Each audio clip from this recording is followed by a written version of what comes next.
"We're taking your office space," Dad said over dinner. I nodded and said, "Okay, I'll clear it out tomorrow." The next morning, I found a new apartment without telling them, and now they are calling me nonstop because they cannot afford to live without my help. Hey everyone, before we jump into today's video, I need your help.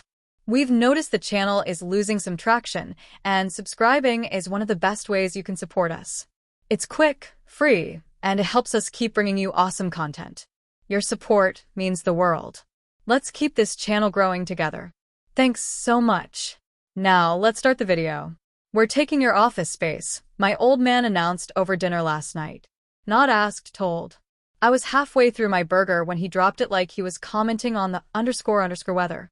My stomach knotted up, but I forced this pathetic fake smile and muttered, "Fine, whatever. I'll clear it out tomorrow." In my head, though, I was thinking, are you serious with this ___ again? See, 26, male, still living at home after getting my CS degree because Bay Area rent is insane. And I've been trying to build up my web development business. That office space wasn't just a room. It was the converted garage where I've been working 60-hour weeks for the past 3 years, landing clients and building my portfolio while paying $850 a month rent to my parents, plus utilities, plus groceries half the time. My ___ brother Ethan, 19 male, sat across from me with his smug little smirk. Golden child extraordinaire, failed out of community college twice. But somehow Mom and Dad still think the sun shines out of his ass. He wanted my workspace for his streaming career, which consists of him playing Valorant badly for an audience of maybe 12 people. Ethan needs the space for his equipment. Mom chimed in, not even looking up from her phone. His followers are really growing, and this could be his big break. Yeah. All 38 of them. Meanwhile, I just landed a $5,000 contract last month that helped pay for the new water heater when there's crapped out during Christmas. Not that anyone bothered to say thanks. Plus, Dad added through a mouthful of fries, "Your brother needs privacy." The living room isn't cutting it. Privacy for the kid who hadn't contributed a single __$ to this household. Meanwhile, I've been the one re-shingling the roof last summer, fixing Mom's car when it broke down, and upgrading the home network when Dad kept bitching about his Netflix buffering. I've dumped at least $9,000 into this place over the past year, and they act like I'm some random tenant. They're doing a favor. Ethan kept grinning wider like he'd won something. That's how it's always been.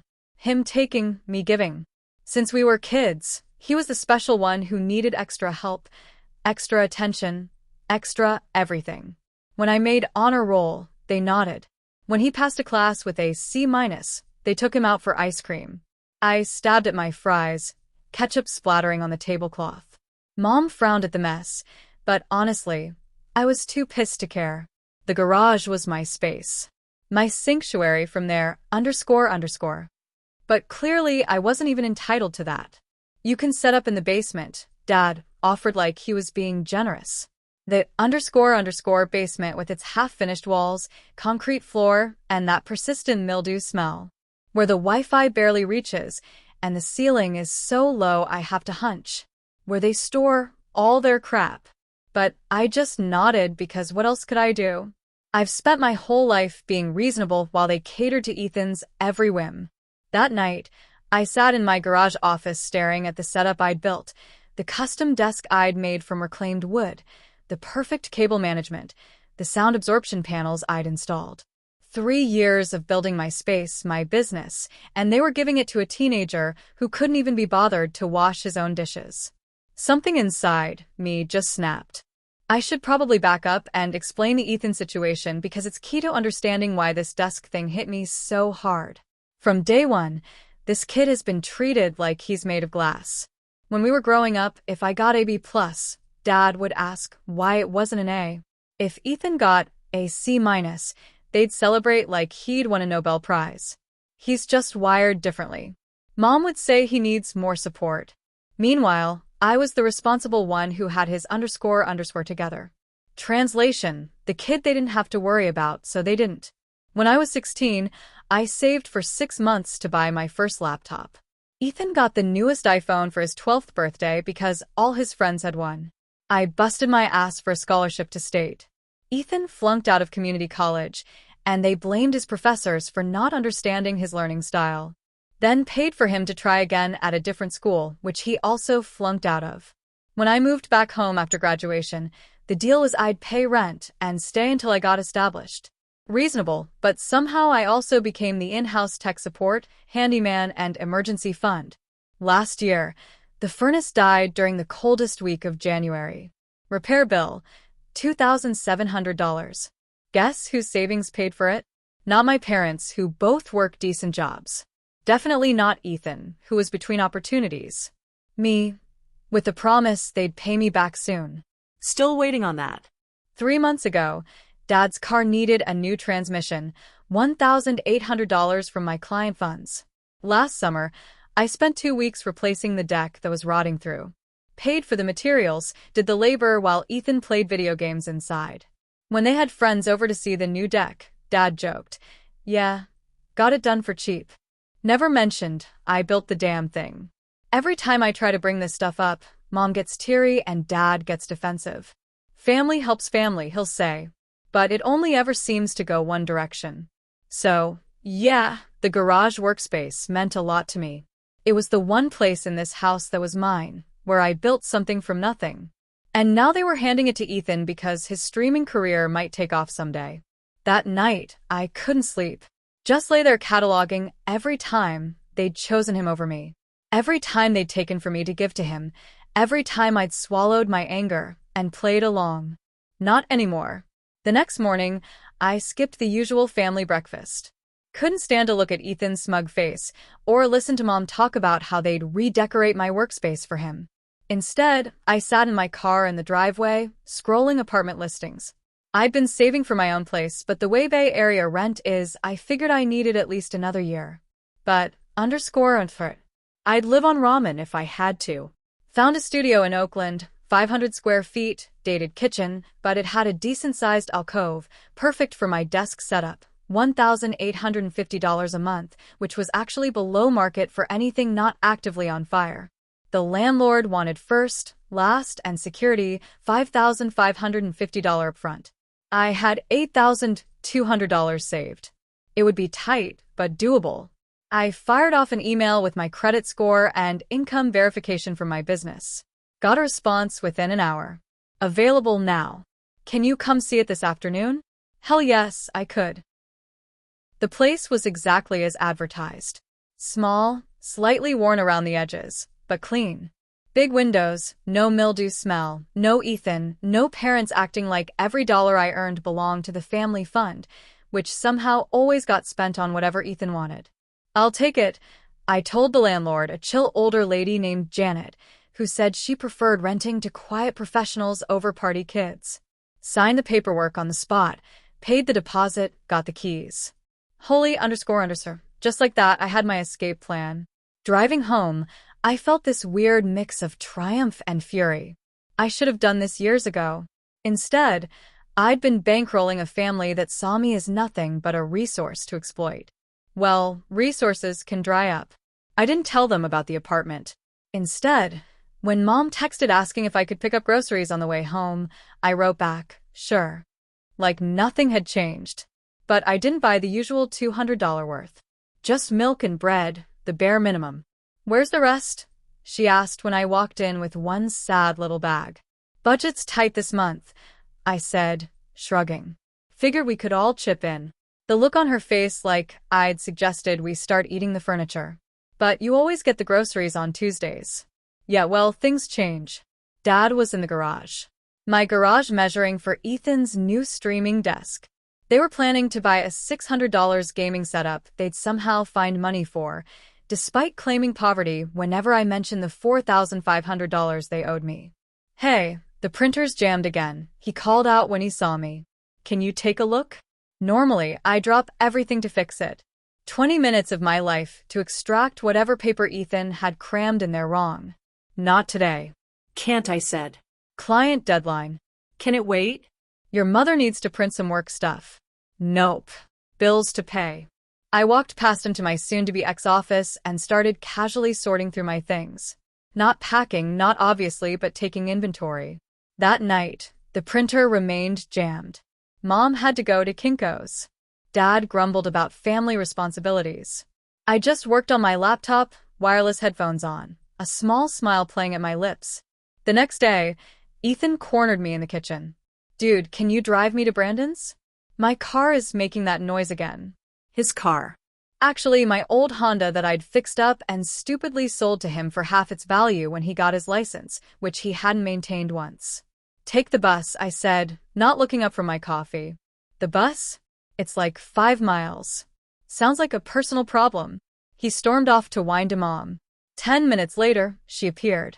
That disappointed look she'd perfected. Ryan, your brother needs a ride. It would only take 20 minutes. I've got work. You're just sitting there drinking coffee. Yeah, on my break from work. That pays my bills. And yours, apparently. Her mouth opened, then closed. She wasn't used to pushback from me. Small rebellions, but man, they felt good. By day 3 of Operation Take Back My Life, cracks were showing in the family system. The lawn, which I'd mowed every Sunday since high school, was getting shaggy. The dishes were piling up in the sink. Usually, I loaded the dishwasher without being asked. The Wi-Fi kept dropping because I hadn't reset the router in the usual spots where it got glitchy. Little things they'd taken for granted that I would handle. Dad finally approached me Thursday night, awkwardly hovering in my doorway. So, the lawn's getting kind of out of control. I glanced up from my laptop. Yep, sure is. I figured you were going to mow it last weekend. Nah, a long pause. Are you going to mow it this weekend? Wasn't planning on it. Back to my screen. He shifted uncomfortably. Is something wrong, Ryan? You seem off lately. That was Rich. 3 years of using me as their personal handyman, ATM, and emotional support human. And now he notices something's off. Just busy with work, I said blandly. Well, we're family. We all need to pitch in. I finally looked up at him, letting the words hang there. We all need to pitch in. When was the last time Ethan had pitched in with anything? When had Dad last fixed something instead of waiting for me to do it? Sure, I said finally. I'll add it to the list. I didn't specify what list, but I was definitely keeping score. The next morning, I woke up to raised voices downstairs. Peeked over the banister to see Ethan and Dad arguing about the yard. Why do I have to do it? That's Ryan's job. Your brother's busy. Just do it this once. But I have a stream scheduled. My followers are expecting me. All 38 of them, I thought. Then reschedule it. Jesus Christ, Ethan. It's just lawn mowing. It was like watching a nature documentary. The parasitic relationship disturbed, the host organism finally pushing back against the parasite. Fascinating. I slipped back to my room, started packing another box. I'd been slowly moving my valuables out each day while they were busy arguing about chores. The studio apartment was gradually filling up with my stuff, but the real bombshell dropped that afternoon. I was on a client call when Dad knocked on my door. His face a weird mix of defensive and guilty. Hey, quick thing, he said when I finished. I sold your workbench. Guy's picking it up tomorrow. Got $300 for it. My custom workbench. The one I'd built from scratch with the perfect height for my ergonomic setup, the built-in cable management, the adjustable monitor arms. You sold my property, without asking me? My voice was dangerously calm. Well, Ethan needs a proper streaming desk. And since you're moving to the basement anyway, so you just decided my stuff was yours to sell. He had the grace to look embarrassed. I figured you'd be fine with it. It's for your brother's career. His career? I repeated flatly. Right. Look, we'll split it with you. You can have $100, a third of the money for my bench that I built with my own hands and my own money. Keep it, I said, turning back to my computer. Consider it my investment in the Bank of Ethan. Seems to be the only place my money goes around here, anyway. He left, confused, but relieved I hadn't pushed back harder. As soon as the door closed, I booked a U-Haul for Saturday morning. By Friday, I'd moved about 70% of my belongings to the new apartment. Nothing obvious. TV still in place, bed still made, but clothes, important documents, my good computing equipment, all quietly relocated while they went about their days. The family dynamic was deteriorating fast. Ethan had half-assed the lawn, leaving patches uncut and the edges looking like hell. Dad had attempted to fix the printer only to break it worse. Mom was getting increasingly snippy about the state of the house. I moved through it all like a ghost, doing the bare minimum, made my own meals, cleaned only my own dishes. When the internet went down for the third time that week and Mom called out, "Ryan, the Wi-Fi is acting up again." I just called back. Try unplugging it. Small satisfactions. Friday night, Dad cornered me again. "Look about your workbench. If you really want to keep it, I can call the guy back." Too little, too late. Don't bother. Ethan's pretty excited about setting up the garage. Maybe you could help him get everything arranged this weekend. You know, make it a brother thing. I almost laughed in his face. A brother thing?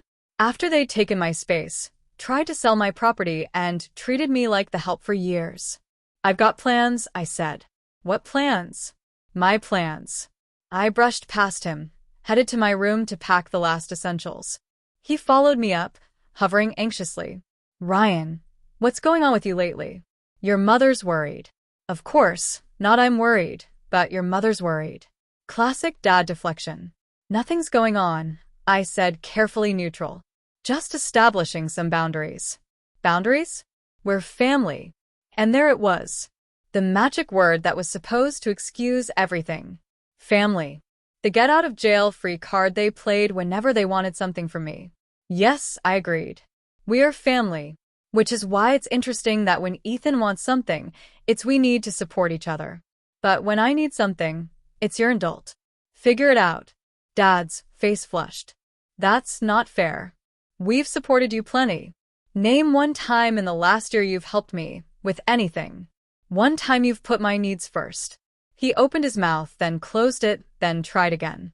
We let you live here, don't we? I pay rent. $850 a month, plus utilities, plus groceries half the time, plus every emergency repair in this house. I'm not living here, Dad. I'm subsidizing all of you. That's ridiculous. You're twisting things. Am I? How much have I spent fixing this place up in the last year? The furnace, the deck, your transmission, over $8,000. How much has Ethan contributed ever? He didn't have an answer for that. And now you're taking my workspace, the one place in this house that's actually mine, and giving it to him, then selling my property, without asking. So tell me again how this is a two-way street. Dad's expression cycled through anger, defensiveness, and finally uncomfortable realization. We didn't think. No, I cut him off. You didn't? I turned back to my closet, started pulling out the last of my clothes, not bothering to hide it now. What are you doing? Dad asked, his voice suddenly uncertain. Packing. For what? I stopped, looked him dead in the eye. I'm moving out tomorrow. The shock on his face would have been comical if it wasn't so pathetic. Moving out where? Why didn't you tell us? Signed a lease last week, and I'm telling you now. But the basement, we figured that I'd keep bankrolling this household while you guys kept taking. Yeah, that was the plan, wasn't it? He didn't deny it, which told me everything. Ryan, let's talk about this. Your mother will be upset. I'm sure she will be. The ATM is leaving. He left, shell-shocked, and I heard the murmur of urgent voices downstairs. I kept packing, methodical and calm. The storm was coming, and for once, I wasn't going to be the one cleaning up after it. Saturday morning, U-Haul parked conspicuously in the driveway.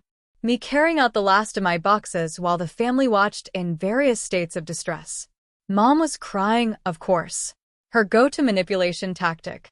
I don't understand why you're doing this. Why not talk to us first? Like, you talked to me before deciding to take my workspace. I loaded another box, not breaking rhythm. That's different. Ethan needed. Ethan always needs. Ethan always gets. I'm just finally taking myself out of the equation. Dad was alternating between anger and bargaining. This is childish, Ryan. Running away because you didn't get your way. Not running away. I corrected, hefting my computer tower into the truck. Moving on. There's a difference. Ethan was sulking on the porch. His future streaming career suddenly in jeopardy without me there to set up his equipment and troubleshoot his technical problems. What about my desk? He whined. Dad already sold yours. Ye sounds like a you problem, I replied, echoing his own favorite phrase back at him. Mom followed me back into the house, still sniffling. I just don't understand where this is coming from. We're family. I stopped, set down the box I was carrying, and faced her directly. Let me make it crystal clear, then. I walked to the kitchen, grabbed a marker from the drawer and a piece of paper from the printer they still hadn't fixed. In large letters, I wrote Ryan's contributions last 12 months. Rent paid $10,200. Utilities approximately $1,800. Groceries approximately $4,800. Furnace repair $2,700. Dad's transmission $1,800. Deck rebuild $1,100 plus 80 hours labor. Regular home maintenance $2,400 approximately. Tech support countless hours. Total $24,800 plus Ethan's contributions. Zero attitude. Priceless. I stuck it to the fridge with a magnet. That's where this is coming from. Mom stared at the list, her tears suddenly drying up. It hasn't been that much. Check my bank statements. I kept records. Dad had wandered in and was reading over her shoulder, his face draining of color. The furnace wasn't that expensive, he protested weakly. $2,700. I have the receipt. You said you'd pay me back when things ease up. That was 11 months ago. They exchanged uncomfortable glances. We've been meaning to. Mom started. Save it. I cut her off. I don't even care about the money anymore. What I care about is that I've been keeping this household afloat for years. And you still treat me like I'm the selfish one when I need something. You still put Ethan first every time. Even though he contributes nothing. He's younger, Dad tried. He's still finding his way. He's 19. I was working 2 jobs at 19, paying for my own car, my own phone, my own everything. That's because you were more responsible. Mom's voice trailed off as she realized what she was admitting. Right. I was responsible, so you burdened me with everything. He's irresponsible, so you burdened him with nothing. And now you're genuinely shocked that I'm leaving. I picked up my box again. Ryan, wait. Dad said, his voice no longer angry, but genuinely alarmed. Let's figure this out. We can make this right. Too late. I signed a lease, paid the deposit. My name's off the utilities here as of Monday. That landed like a bomb. What do you mean your name's off the utilities? Mom asked. I mean, I've been paying the internet, the streaming services, and half the power bill. I called yesterday and had everything transferred or canceled. You've got about 48 hours to figure out new arrangements. Ethan appeared in the doorway, finally catching on that his comfortable life was about to change dramatically. You can't just leave, he protested. Who's going to fix the printer or the Wi-Fi when it goes down? I couldn't help but laugh. That's your first concern. Not how will we pay the bills, but who's going to fix my __ for free? I brushed past him, carried the box to the truck. Mom followed me out, now in full panic mode. Ryan, please. We didn't realize how much you were doing. We can work something out. Your father and I will pay you back. With what money? You guys live paycheck to paycheck. We'll figure it out. Please, just don't do this. I closed the U-Haul's rear door, locked it. I've already done it.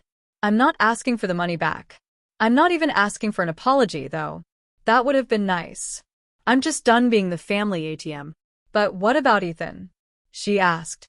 And I almost admired her dedication to keeping him at the center of everything. What about him? He's an adult. Let him get a job. He can't find anything in his field. His field. He's a college dropout who plays video games badly on the internet. That's not a field. Harsh, but true and long overdue. Dad had stormed back inside, but now reappeared with his wallet. He pulled out $520s, his standard emergency cash. Here, he said, thrusting it at me for the furnace. It's a start. I looked at the money, then back at him. Keep it. You're going to need it. I climbed into the U-Haul. Mom was openly sobbing now. Dad looked shell-shocked.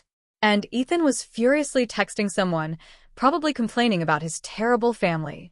I'll call you when I'm settled, I told them, which was more courtesy than they deserved. As I pulled away, I glanced in the side mirror. They stood in the driveway looking lost. For the first time in their adult lives, they were going to have to solve their own problems. The first week in my new place was __ blissful. No one barging in asking for tech support. No family dinner guilt trips. No expectation that I'd drop everything to show for Ethan around. Just me. My reclaimed workspace set up exactly how I wanted it.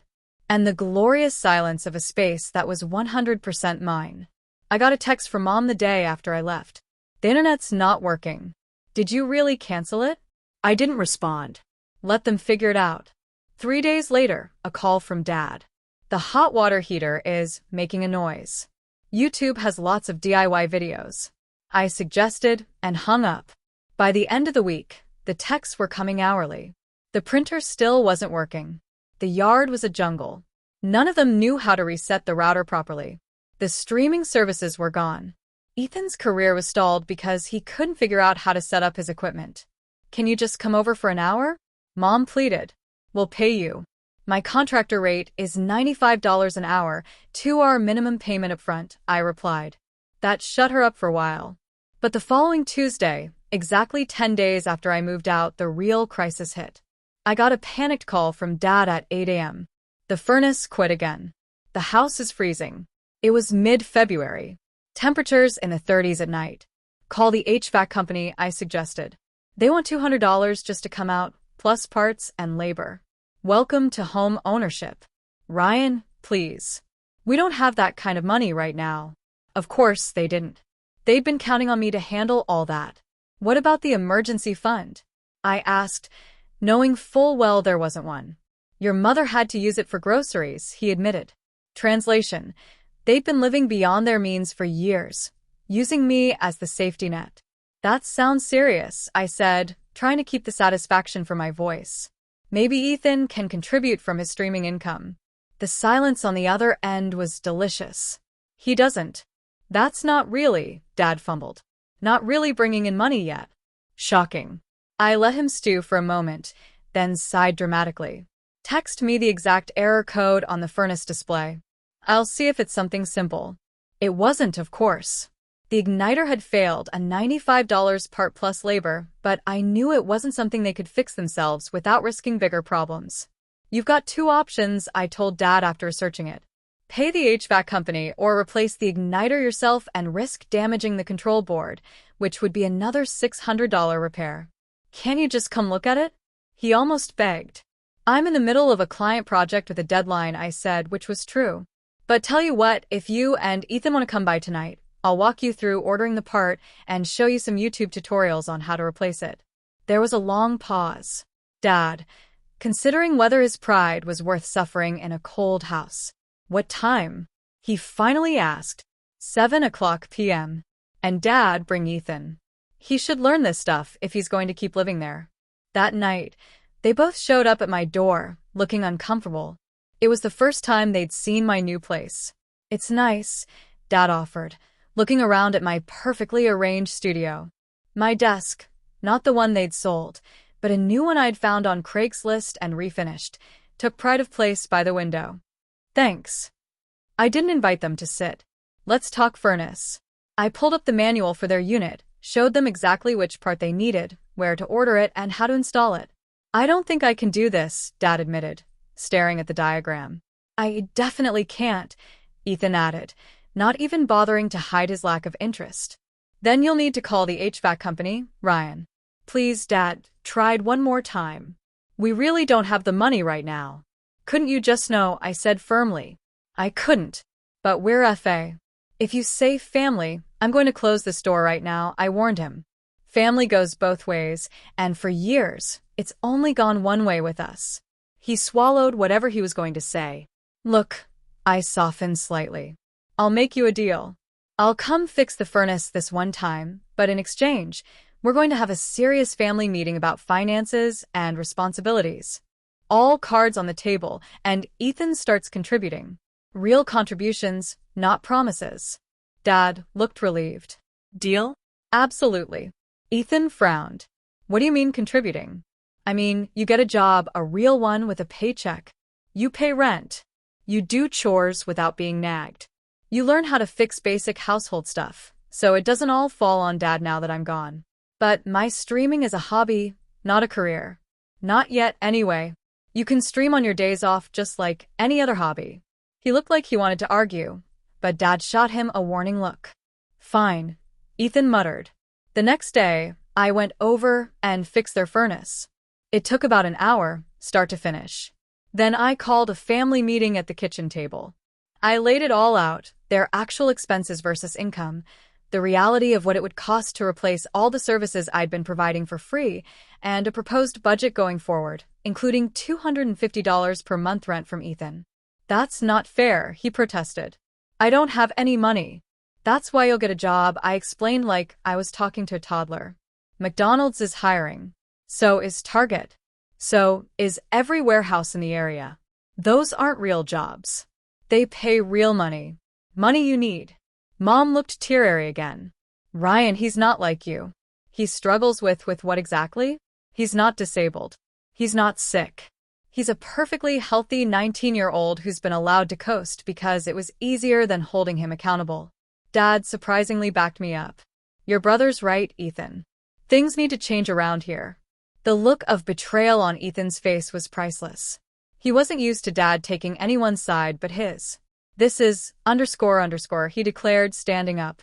I'm not getting some lame-ass job just because Ryan decided to be a dick about money.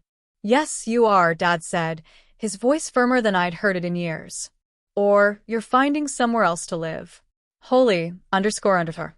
Actual parenting happening before my eyes. Ethan stormed out, slamming his door like the adult he definitely wasn't. He'll calm down, Mom said. But she sounded uncertain. And if he doesn't, I asked. Dad sighed heavily. Then he really will have to figure something else out. We can't keep going like this. I hadn't expected that. Maybe, just maybe, they were finally getting it. What about you? I asked. I meant what I said about all cards on the table. I've been subsidizing this household for years. That stops now. They looked at each other, then nodded slowly. We'll figure it out, Dad said. Get on a budget. Maybe pick up some extra shifts. Good, I said, standing up. I'll check in next week to see how it's going. As I headed for the door, Mom called after me. Will you come for dinner sometimes? Not to fix things, just to visit. I paused. Maybe once you guys get your house in order, literally and figuratively. 3 weeks later, Ethan got a job at a warehouse. Entry level, but decent pay. The look on his face the first time he had to hand over rent money to Dad was something I'll treasure forever. Dad dug out his old tools and started learning basic home repairs from YouTube. Mom set up a real budget and stuck to it. They even started paying me back for the furnace. Small amounts, but regular. And me, I'm killing it at my new place. Business is booming now that I don't have family drama eating up my mental bandwidth. I've got boundaries. I've got peace. I've got that satisfying feeling that comes from watching people finally face reality.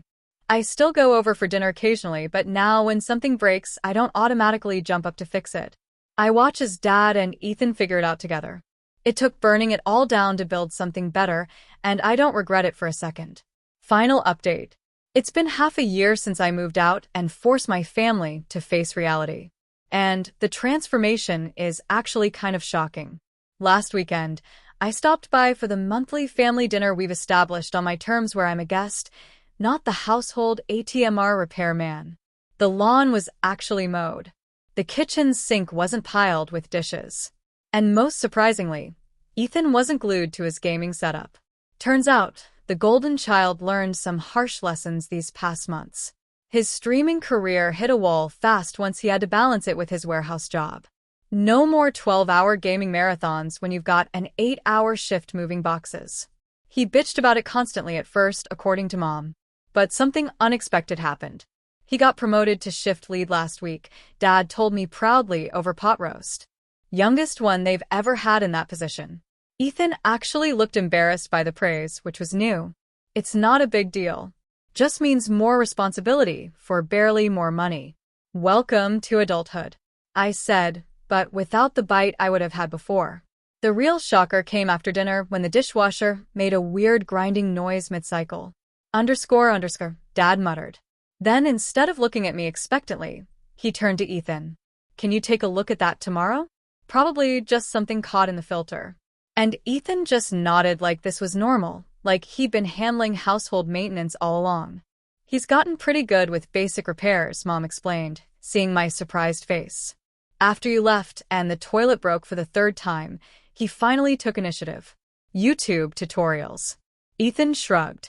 Same ones you used to watch. I almost fell out of my chair. Later, Dad walked me out to my car and awkwardly handed me an envelope. Inside was $500 cash. It's not everything we owe you, he said quickly. But we've been putting aside a little each month. Figured we'd start making real payments, not just token ones. I was genuinely speechless. For years, money had only flowed one direction in this family, from my pocket to theirs. This reversal felt alien. Thanks, I finally managed. I appreciate it. We should have done better by you, Dad said, staring at his shoes. I didn't realize how much we were taking advantage until you weren't there to take advantage of anymore. It's not an excuse, but I'm sorry. Again, words I never thought I'd hear. Ethan's different, too, he continued. Having real responsibilities, earning his own money. It's been good for him. Made him grow up. Better late than never, I said, but without rancor. Yeah, Dad hesitated, then asked, Is he doing okay? Place working out. Better than okay, I told him truthfully. Business has doubled since I moved. Turns out not having my resources drained constantly lets me focus on actually building something. He winced slightly, but nodded. You deserved better from us. As I drove home, I realized something had shifted fundamentally. My family hadn't just adjusted to my absence. They'd actually grown from it. Ethan was developing into a functioning adult. My parents were taking responsibility for their finances. And most importantly, they were finally acknowledging what they'd done. Obligatory disclaimer. Yeah, I know some of you will say I should have cut contact completely. Trust me, I considered it. But despite everything, they're still my family. I'm not saying everyone should reconcile. Some families are truly toxic beyond repair. But in my case, once they showed actual change and remorse, I decided a controlled relationship was worth trying. Your mileage may vary. The following week, I got a text from Ethan that nearly made me crash my car. Hey, got a bonus at work. Wanted to pay you back for the bike Dad sold. It was a dick move. Let me know your Venmo. I'm not making this, __up. I literally had to pull over because I thought I was hallucinating or someone had stolen his phone. I actually checked if I was hallucinating. The golden child acknowledging a wrong and offering to make it right without being forced. I sent him my Venmo info, half expecting nothing to come of it. 10 minutes later, $300 hit my account with a note for the bike. Sorry it took so long. It wasn't just about the money. It was the recognition, the acknowledgement that what had happened wasn't okay. That weekend, something even weirder happened. Ethan called, not texted, actually called, and asked if I'd help him set up a basic budget spreadsheet. The warehouse is offering a 401k match, and I don't know __ about investing, but I figure I should start. I invited him over, showed him how to track expenses, explained compound interest, and set him up with some basic financial literacy resources. The entire time, he paid attention, asked questions, took notes like an actual adult human. As he was leaving, he paused at the door. Your place is really nice. Way better than that moldy basement they were going to stick you in. Thanks. I like it. He shifted awkwardly. I was a real __ about the garage and a lot of other stuff. I didn't realize how much you were carrying for everyone. I hadn't expected an apology from him. Not ever really. Water under the bridge, I said, meaning it. Mom and Dad really miss having you around, he added. Not just for fixing stuff. They actually miss you. I miss certain things too, I admitted. Not the exploitation part, but the good parts of family. He nodded, understanding. For what it's worth, I'm glad you stood up for yourself. __ needed to change. Now 6 months out, I can honestly say my scorched earth exit was the best thing I could have done. Not just for me, but for all of us. Mom and Dad are on a budget for the first time in their adult lives. They've started building an emergency fund. Dad's become surprisingly handy around the house. Ethan's not just working, he's thriving with actual structure and expectations. He still games and streams occasionally, but as a hobby, not a delusional career plan. He's talking about taking classes at community college again, but with a realistic plan this time. And me, I've started dating again, joined a rock climbing gym, expanded my client base. All the energy that used to go into propping up my family now goes into building my own life. I still maintain firm boundaries. I don't lend money. I don't drop everything to fix their problems. But the dynamic has completely transformed. We're slowly rebuilding a relationship based on mutual respect rather than exploitation. It's still a work in progress, but for the first time, it feels like progress is actually happening. Sometimes the kindest thing you can do for people is to stop enabling their worst behaviors. It's messy and painful, but if they're capable of growth at all, they might just thank you for it eventually. My family did, and I never saw that plot twist coming. Edit. For those asking if I'll ever fully trust them again, probably not 100%. But I'm cautiously optimistic. Trust is earned in drops and lost in buckets, as they say. They're earning those drops back slowly.